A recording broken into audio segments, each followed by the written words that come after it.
नमस्कार, मैं doctor Ujjwal Kejriwal, consultant orthopaedic surgeon in Neotia Getwell health care centre Siliguri. आज मैं आपके सामने चर्चा करूंगा ऑर्थोपेडिक के एक बहुत ही कॉमन प्रॉब्लम की, विच is called back pain, low back pain या कमर दर्द हम जिसे बोलते हैं।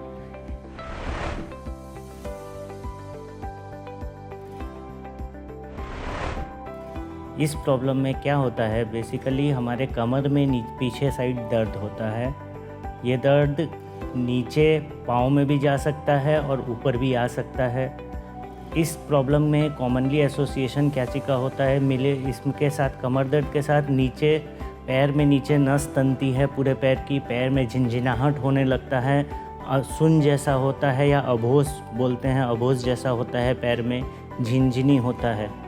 ये सब इसके कॉमन प्रॉब्लम्स है जो बैक पेन से एसोसिएटेड होते हैं। कभी कभी दर्द बैक से नीचे की कमर के हिस्से से ऊपर तरफ भी आता है, वहाँ पे भी दर्द हो सकता है।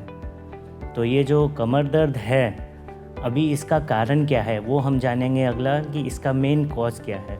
कॉज ये होता है कि हमारे रीढ़ की जो हड्डी होती है, जिसे हम वर्टिब्रा बोलते हैं, ऊपर से नीचे जो हड्डी होती है, नीचे के पार्ट में होता है लंबर वर्टिब्रा। लंबर वर्टिब्रा के बीच में, हर दो हड्डी के बीच में गद्दी जैसा स्ट्रक्चर होता है जिसे डिस्क बोला जाता है।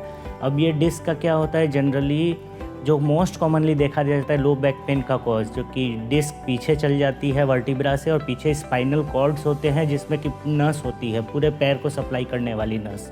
वो नस पे वो डिस्क दबाती है, वो नस पे दबान पड़ने के वजह से हमें दर्द होता है, और इसीलिए कमर का दर्द आमतौर नीचे पैर तक जाता है, क्योंकि पैर की सारी नसें वहीं कमर से निकलती हैं बाहर और वो नीचे तक जाता है। तो ये इसका मोस्ट कॉमन कॉज है।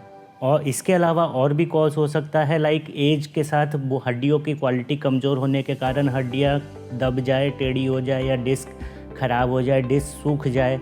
ये सब कारण से भी वही नस पे दबान पड़ता है और उसके कारण बैक पेन होता है। अब हम बैक पेन होगा तो क्या करेंगे? बैक पेन होगा तो हम डॉक्टर के पास जाएंगे। अभी डॉक्टर के पास मेरे पास आप आएंगे तो हम सबसे पहले क्या करेंगे, सबसे पहले हम उसका एग्ज़ामिनेशन करेंगे, पेशेंट को देखेंगे, पेशेंट को चेक करेंगे। कुछ चेक करने के तरीके होते हैं, उससे हम जानेंगे कि वो बैक पेन कितना सीवियर है, किस जगह से क्या प्रॉब्लम है, उसमें आगे क्या कराने की ज़रूरत है। आमतौर उसमें सबसे पहला इन्वेस्टिगेशन होता है एक्सरे, एक लंबोसेक्रल स्पाइन का एक्सरे, कमर का एक्सरे। वो दो, एक सामने से एक साइड से, वो देख के हम अंदाज़ा लगाते हैं कि हड्डी में क्या प्रॉब्लम है क्या, या फिर हड्डी के बीच में जो गद्दी की जगह है वो कम हो गई है क्या, हड्डी टेढ़ी मेढ़ी हो गई है, सीधी हो गई है, वो देखना पड़ता है, नॉर्मल से कितना वेरिएशन है। उसके बाद क्या होता है, उसके बाद अगर उसमें हमको कुछ समझ में आता है कि हाँ इसमें ये प्रॉब्लम हमारा डायग्नोस हो रहा है, तो वी ट्रीट इट अकॉर्डिंगली। अगर उसमें कोई प्रॉब्लम नहीं निकलता है तो फर्दर इन्वेस्टिगेशन के लिए हम एमआरआई करा सकते हैं। सीटी स्कैन बैक पेन में बहुत कम ज़रूरत पड़ता है। सीटी स्कैन तब ज़रूरत पड़ता है जब कोई एक्सीडेंट हो, ट्रॉमा हो, या कोई ऊंचाई से गिरा हो, हड्डी में कोई फ्रैक्चर होने के चांसेस हो, तो वो सीटी एक्सरे में हमको पता चलता है। डिस्क या नस को जानने के लिए हम सबसे ज़्यादा एमआरआई प्रीफर करते हैं, बिकॉज़ एमआरआई में ही डिस्क और नस दिखती है। अब हमें डिस्क और नस का पता चल गया, कौन सी नस दब रही है, कितनी दब रही है एमआरआई में, तो उसमें क्या ज़रूरत है।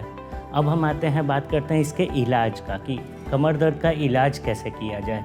सबसे पहले तो मैं आपको बताऊंगा कि कमर दर्द का इलाज एक नेचुरल तरीके से कैसे कर सकते हैं हम लोग, बिना कोई दवाई के, बिना किसी ऑपरेशन के।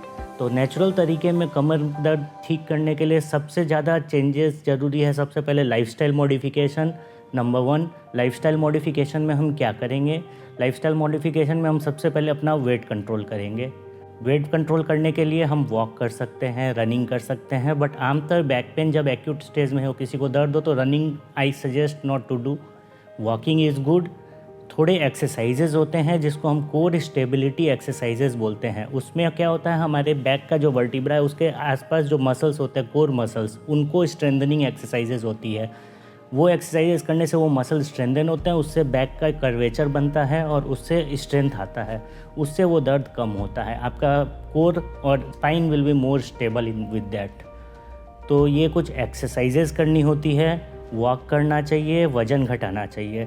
उसके अलावा नेचुरल तरीका क्या है, तो थोड़ा सनलाइट एक्सपोजर ज़रूरी है, जो आमतौर देखा जाता है कि हमारे लाइफस्टाइल के साथ सनलाइट एक्सपोजर आजकल बहुत कम हो गया है।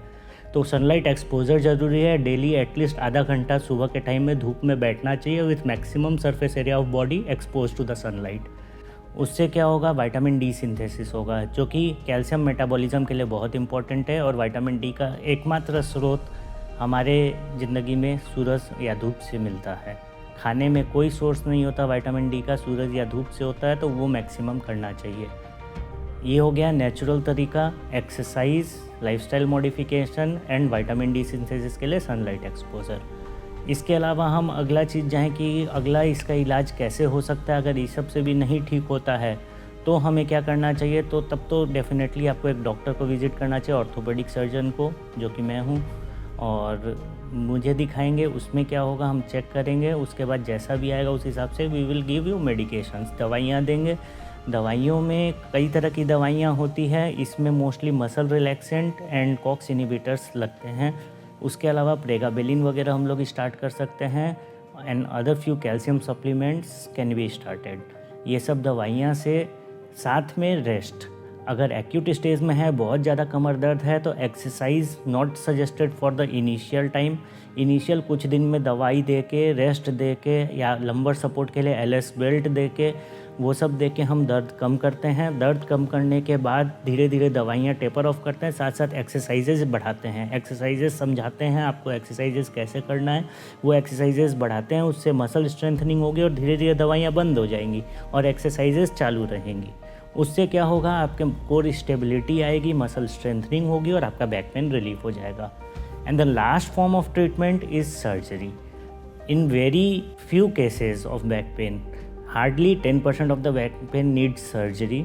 That is the last resort, जबकि बहुत ज़्यादा डिस्क प्रोलैप्स है, डिस्क पूरी बाहर आ गई है, स्पाइन का स्टेबिलिटी ख़राब हो गया है, स्पाइन में बहुत ज़्यादा प्रॉब्लम है और उसको स्टेबिलिटी की ज़रूरत है, और जो कि कंजर्वेटिव ट्रायल 6 हफ्ते तक का देंगे दवाइयों से और लाइफस्टाइल मॉडिफिकेशन से, उससे भी ठीक नहीं होता है, तब we can think of surgery. या फिर बैक पेन बहुत ज़्यादा बढ़ने के बाद सीरियस होता है, जब नस बहुत ज़्यादा दबती है, तब ये होता है कि पैर में धीरे धीरे ताकत कम होने लगती है, विच इज़ कॉल्ड पेरेसिस, और finally it goes to paralysis. तो उस कंडीशन में हम लोग सर्जरी एडवाइस करते हैं। उसमें हम लोग डिस्क निकाल के पेडिकल स्क्रू लगा के स्पाइन को स्टेबल कर देते हैं। That is the final resort of treatment, but that is the last resort of treatment. Surgery बहुत रेयरली बैक पेन में ज़रूरत होती है, बहुत सीरियस होने के बाद। बेसिकली ज़्यादा से ज़्यादा बैक पेन का उपचार इज़ लाइफस्टाइल मॉडिफिकेशन और दवाइयाँ। धीरे धीरे उस दवाई को कम करना है, एक्सरसाइज को स्विच ओवर करना है, एक्सरसाइज बढ़ाना है और अपना लाइफस्टाइल अच्छा करना है। इन सब चीज़ों से आपके बैक पेन में रिलीफ हो सकता है। आशा करता हूँ कि मैंने आपको ज़रूरी इन्फॉर्मेशन सारी दे दी है और मेरे इस इन्फॉर्मेशन और इस वीडियो से आपको थोड़ा बैक पेन के प्रति नॉलेज बढ़ा है और हम आपका मदद किए हैं कि आप आगे इसको और अच्छे तरीके से ट्रीट कर सकें या फिर इसको ठीक कर सकें। धन्यवाद।